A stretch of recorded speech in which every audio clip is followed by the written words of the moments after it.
Morning guys. Ayan, so nandito tayo ngayon sa Lake Louie. Pero bad news. Come on, bilis. Bad news guys. Hindi kami nakapag-park dun sa Lake Louie. Puno. So bumalik kami. Pinabalik kami. So ang ginawa namin, dito kami sa kabilang side, yung pinagpa-parkingan ng mga bus. Kasi wala na talagang slot sa loob. Kaya umikot kami. So dito try namin mag-walk-in ngayon kung makakakuha kami ng ticket. Kung hindi man ay babalik kami doon, ibababa ko lang sila. Then iikot na lang muna ako ulit para makapag-picture na sila doon. So yun yung magiging plano namin. Pero itatry muna namin ngayon mag-walk-in, baka sakaling merong slot. Kahit Lake Louie lang kasi sa Sabado babalik ulit talaga kami dito. So trinay lang namin ngayon kasi ang plano talaga ay magbabanf lang kami. Pero sabi ko nga 30 minutes lang naman. Ayan. So subok lang naman. Try lang, tsaka spend lang din talaga yung time para makasyel dito. Kaya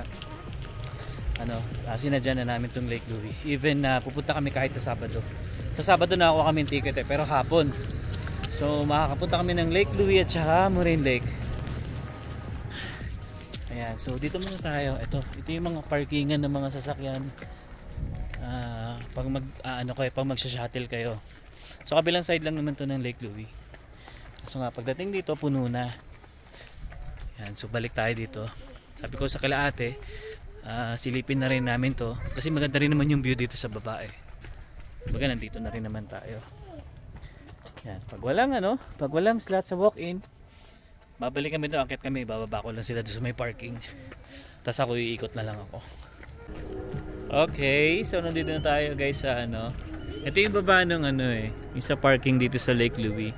Yan, may gondola din dito. Ayun pataas yan doon sa taas. Yan, pero hindi tayo sasakay dyan. Sa Sabado tayo sasakay papunta dun sa Banff talaga tayo. Doon tayo mag-gondola sa Banff. Yan, so ito yung view dito guys. Yan. Oh, di ba? Ha?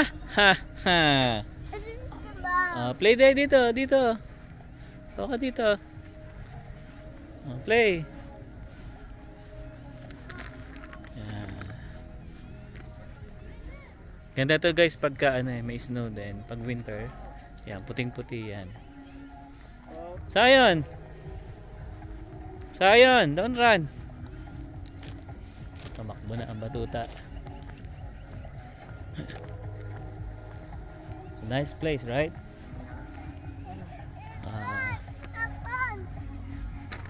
Yes.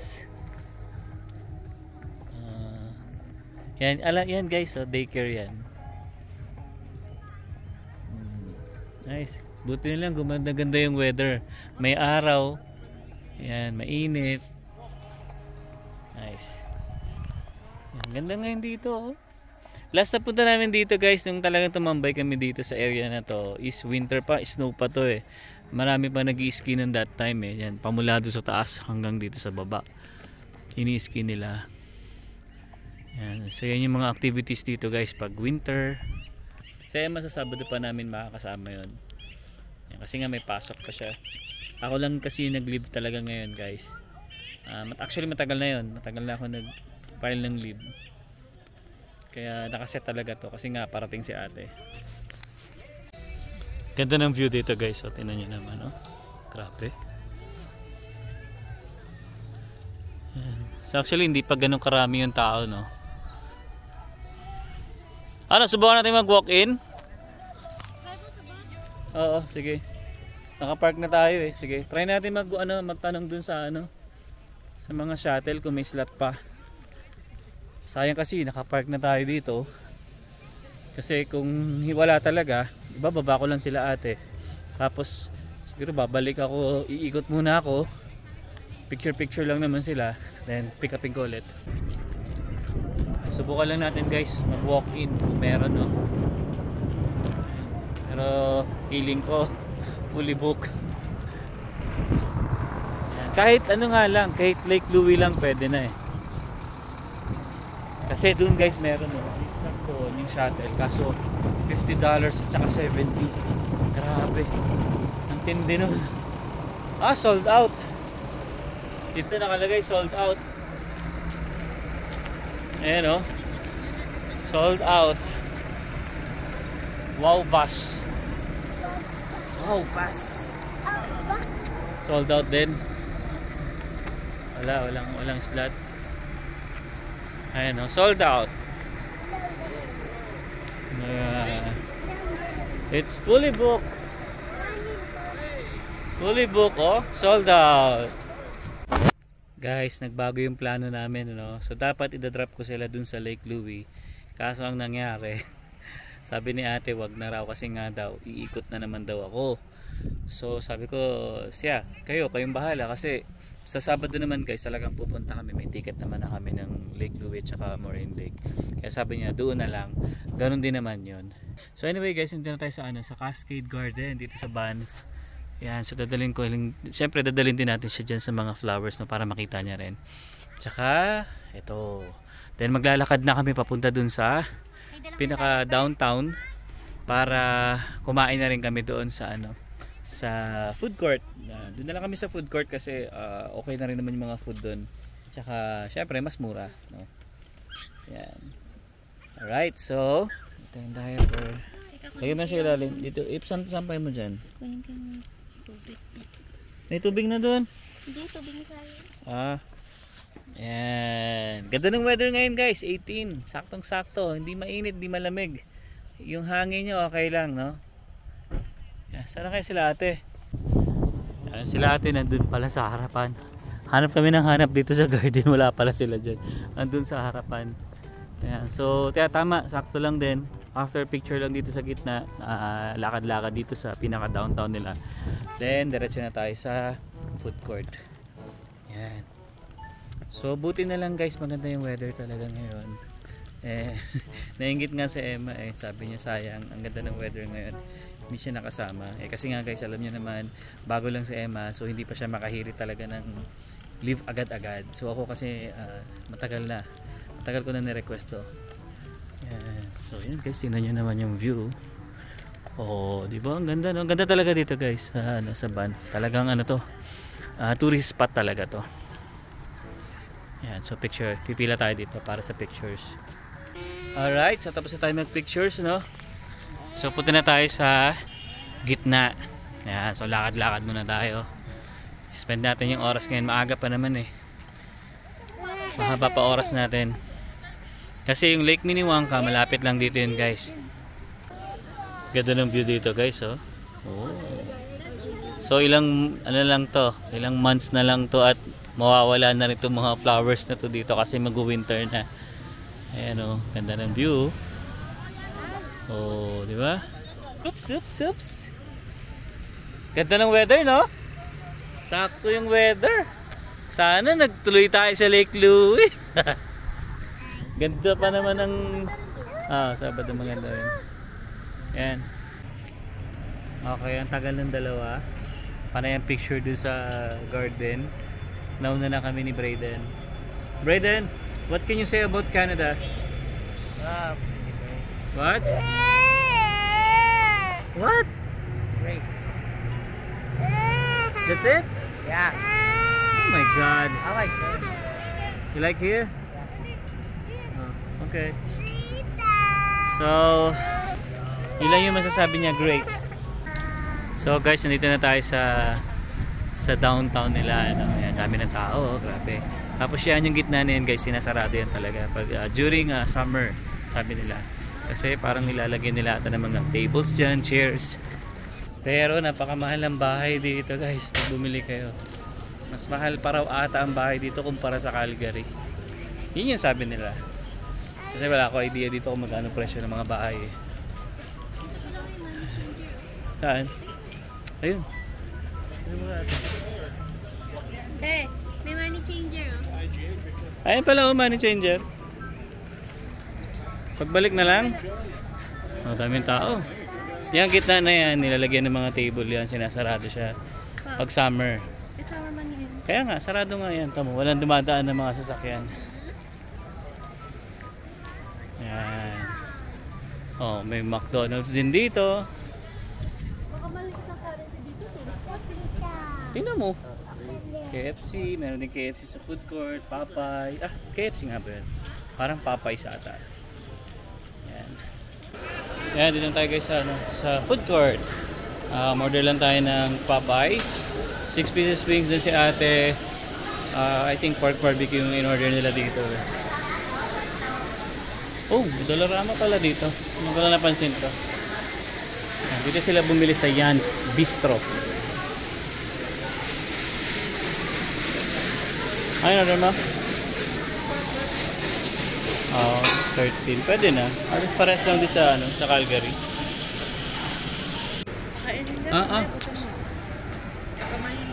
Guys, dito na tayo sa food court, no? So, ito yung order namin. Sa akin, shrimp. Sa kanilang tatlo ay pork barbecue. Tapos, umorder na lang din ako ng Popeyes. Actually, 6 pieces lang in-order ko, pero 12 yung binigay sa akin. Ewan ko baka nagkamali. Baka naman ang binayan mo rin eh. Good for Hindi, $10 lang binayaran ko eh. Ha? Kumuha na ng dalawa yan. Yan. So yun, kain muna tayo guys. Si Sayo ng kulit eh. Ilalagay ko sa stroller to eh. Wapon! Ang dami nang nakain ng baby ko ah. Yeah? Yes. Dami niya nakain guys. Dami nakain rice, na? You want rice? Yes. Yeah, rice and... No rice? Oh, inubos mo nga yung rice eh. Diba? Dami mong rice. So yun, pahinga lang konti guys, then lakad lang ulit dito sa labas, then konting picture lang kasi after na to, balik kami dito sa Cascade Garden. Tapos sinesearch ko yung yung overlooking dito, yung makikita mo yung yung hotel ng Fairmont. Binabrowse ko pa sa Google eh, kasi hawak pa kasi ni Zay yung cellphone ko, kaya hindi ko pa masyado makita. Ayan, so after nun, punta na kami ng Lake Minnewanka, Tujac at saka Cascade Pond. Ayan, so yun yung mga itinerary namin ngayon. Then bukas, pag-isipan pa namin kung ano yung plano namin bukas. Alright, then syempre, ito, pangit. Still pangit. Yeah. Oh, say hi bear. Hi bear. Dali, hindi mo. Hi, bear. Hindi ka takot dyan, ha? Pero sa Costco, takot ka eh. Yeah? Yeah. Hi, bear. Ay, grabe yung busog ko, guys. Isipin nyo, nag-chicken pa ako. Grabe yung busog.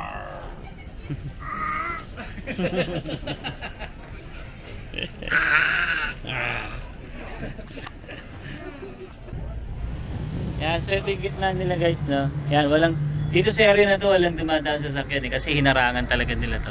Yan yung view. May ano pa, may mga yellow pa sa taas, kasi nag-snow nitong nakaraan dito eh. Sipin nyo guys, no, August pa lang, pero nag-snow na dito. Mukhang mapapaaga ata yung winter. Yan, tapos yan, diretso yan hanggang dun sa Cascade Garden. Yan, sa dulo doon.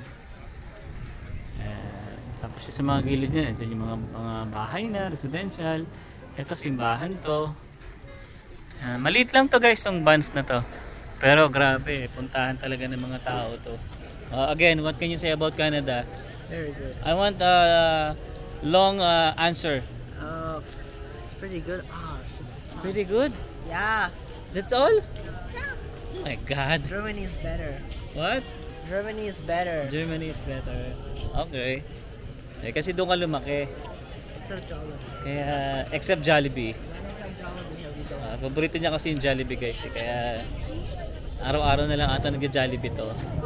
Kulang na lang dito lagyan ng pakpak. Lilipad na to. Ayan. So, kausapin natin yung kapatid ko syempre. Ano tayo masasabi mo sa Canada? Maganda yung mga tourist spot. Oh, tapos? But cost of living, Mahal. expensive. Oh, eh bakit sa inyo ba? Magkano? Ang prices nyo dito is double, sometimes triple pa. O sige, sa usapang bahay. O, magkano ang bahay? Kung magre-rent ka? Mga 700 Euro. euro. Sa inyo, anong klaseng ano na yun? Yung the whole floor, siguro mga depende kung gaano yung square Up and down na meters. yan? Hindi up and down. Depende kung gaano kalaki yung square meters. Oo. At saka yung location siya. Kung 700 siguro mga nasa atin, mga nasa 900 siguro yon 1,000. or 1,000, no? Pero buong ano na yan, buong floor na yan. Ilang kwarto yon? Mga 2 to 3 bedrooms. 2 to 3. Mura pa rin sa Germany. Tapos yung mga, anong tawag? Mga pang sa groceries ninyo. Ah. Yun ang mahal. Mahal.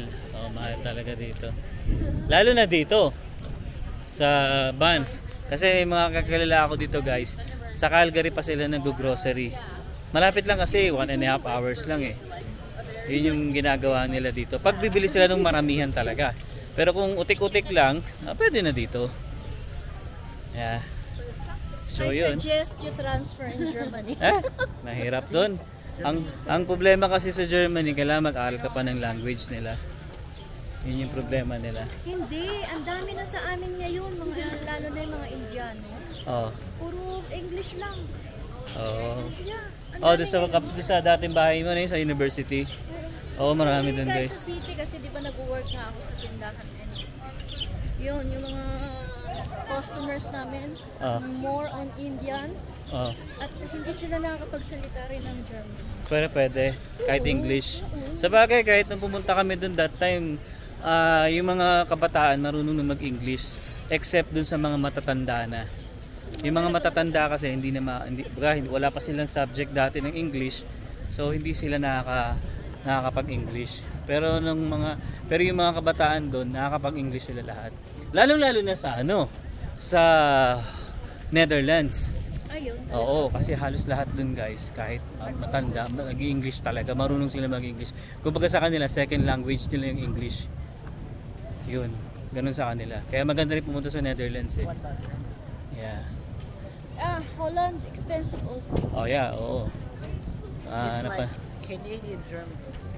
Ang what? I think Netherlands? Netherlands, yeah. The prices, when it comes to prices, almost the same. Holland. At saka and tax Canada. mataas din doon, di ba? Pareho rin naman kami, mataas lang. Pero mas mataas tax ng Netherlands. Hindi, Ang alam ko. mataas kami. Ganun ba? Mas mataas pala ang Germany daw pala pagdating sa tax. Ayan.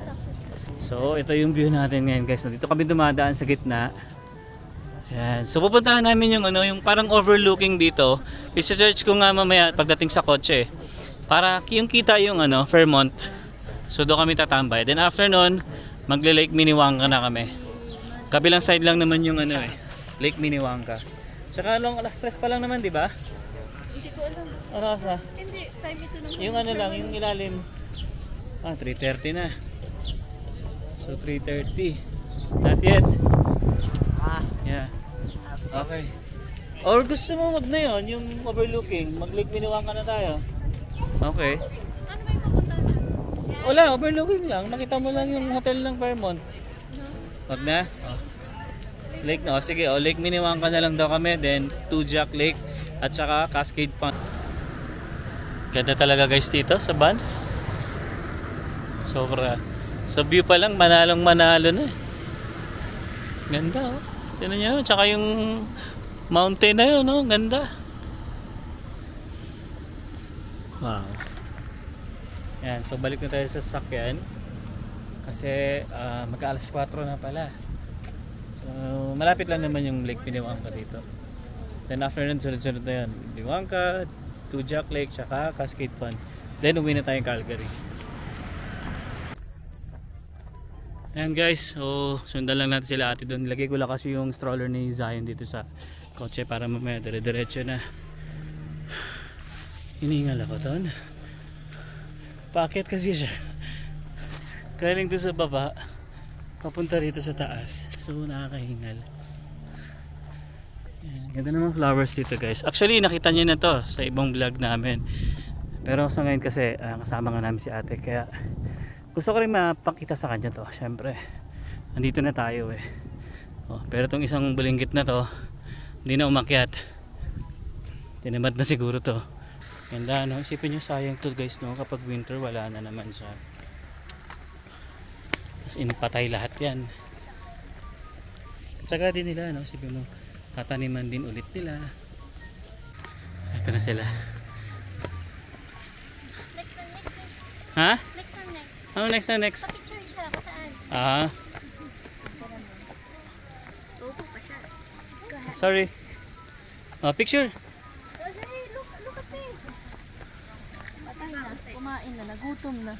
May baon? Here, Oo, Sayan. subukan niya. Come. Ah, alam niyo ba guys, si Sayan ngayon gusto picture ng picture. Oh, go, picture. Yung thumbs up. Papogi. Yan. Babayin. Babayin mo. Oo, sa akin. Ah, hey, daddy. Picture. One more. One more.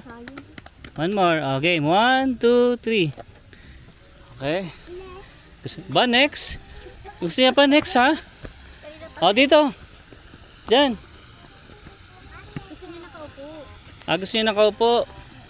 Ba, maano tong anak ko, may next pa. Grabe ka ngayon, ha? Bayad daw yan. Yeah, water. Oh. Bong. Yeah. Ang init. Oh, yan na, ate. Picture mo na naman daw siya.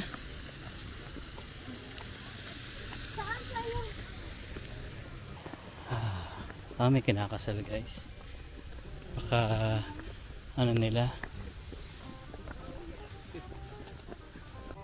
Okay guys, so tapos na tayo dito sa Cascade Garden. So punta naman na tayo ng Lake Minnewanka. Okay. So, ayan ang view natin ngayon. Mainit. Sobrang init na. Nakaganto pa tayo. Pero kasi kaninang umaga guys, ang lamig din talaga. Ayan. Alright. So, baba na tayo. Okay, so dito na tayo guys sa Lake Minnewanka. Ayan, hindi na sumama si Michelle at si Braden. Pagod na raw.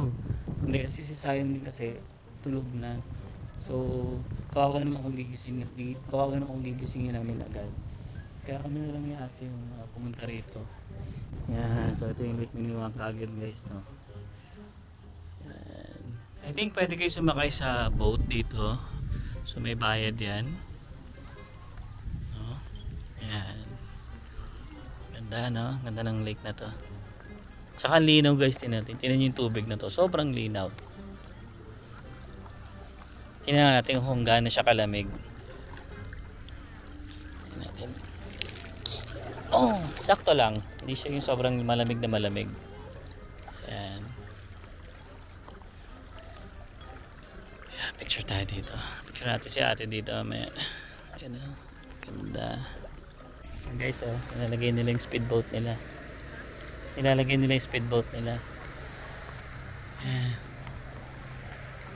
Tapos doon, pwede kang magsakay ng ano nga, boat. May bayad lang doon, ayun no. Sasakay ka. Oo, ikot ka niyan doon. Sabi din explain, magkano kaya yan, no? Alamin natin yan, pagkano. Pwede tayo pumunta dyan sa Sabado. Research natin yan. Yan. So yun. After nito guys, ano kami, Tujac Lake. Ito lang yan, malapit lang. Halos sa something, wala patang 2 kilometro yun. Guys, dito tayo sa Tujac Lake. Ayan. Nice view, no? Dami nakakayak. Tapos doon may naliligo pa. Ang lamig niyan. Ayan, pwede kayo dito mag-picnic. May mga table dito. Wala eh, si Braden ayaw bumaba. Tinatamad daw siya. Mga bata kasi ganun eh, no? Ang feeling nila wala lang sa kanila, pero hindi nila, at saka hindi pa nila na-appreciate yung ganda ng nature talaga. Ayan. Sabi niyo lang sa amin, it's just a water. Ayan. Nice, huh? Tingnan natin kung gaano kalamig. Baba tayo. Tingnan natin kung malamig. Oh, medyo malamig. Grabe, may naliligo doon. Wow. Nice. So picture muna kami dito ni ate.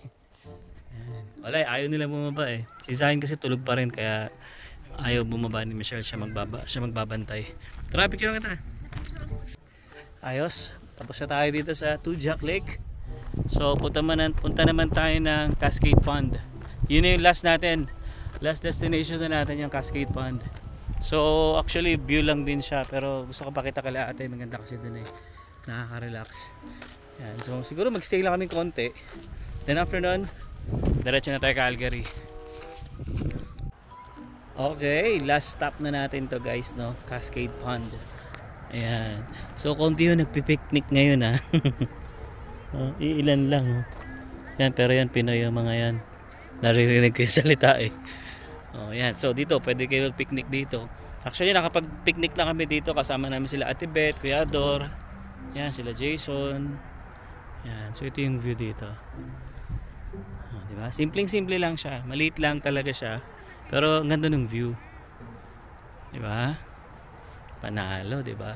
Tayo sa may bridge. Doon oh, para makita yung view na yon. Maganda yung ano na yun eh, yung mountain na yan eh. Ganda. Dito tayo. Alright, so yun. Ito ang huling silip sa ating destinasyon. Yan, so tayo uuwi na papuntang Calgary. At nag-message na nga si Emma, tinatanong ko na saan tayo. Picture mo na. Kunin mo yung bundok te. Yan. Lumapit na kasi. Yan.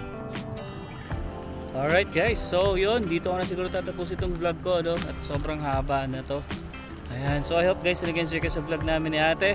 And hanggang dito na lang, see you on the next one. Peace.